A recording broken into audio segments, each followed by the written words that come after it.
እሺ ተባብለው ቀጠሮ ተሰጣቸው ነበረ። እሱም አልሄደም፣ እሷም አልሄደችም።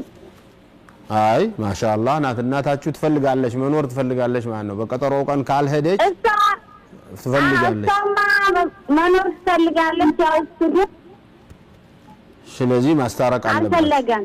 ማስታረቅ አለባችሁ እናንተ። ሸሪዓ ፍርድ ቤት አልሄዱም ማለት ክስ ከጀመሩ በኋላ አለመፈለጋቸው መለያየት አልፈለጉም ነው። ኢንሻአላህ አላህ መፍትሄ አምጥቶ በመሐከላቸው ሰላም ፈጥሮ አላህ ህይወታቸውን አብረው እንዲያሳልፉ አላህ ያደርግላቸው ይሆናል። ይሄ እናንተ ስንፈት ነው። ምክንያቱም እነሱ መለያየት ቢፈልጉ ኑሮ እዚያ ክሱን ይጨርሱት ነበር። ሸሪዓ ፍርድ ቤት 2 ጊዜ 3 ጊዜ ከተመላለሱ አልፈልግም ካለች ይፈታት ነበር። ሁለተኛ ደግሞ ጥያቄ ማለት ነው። አይዋ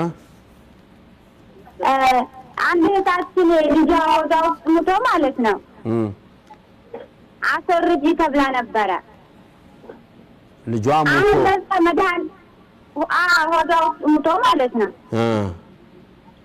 እና አስወርጂ ተብላ መድኃኒት ተሰጣ ነበረ።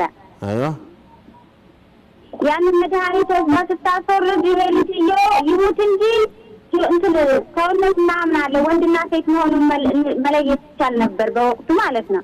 አልፎታል ማለት ነው። 4 ወር 5 ወር ሆኖታል ማለት ነው። 5 ወር ሆኖታል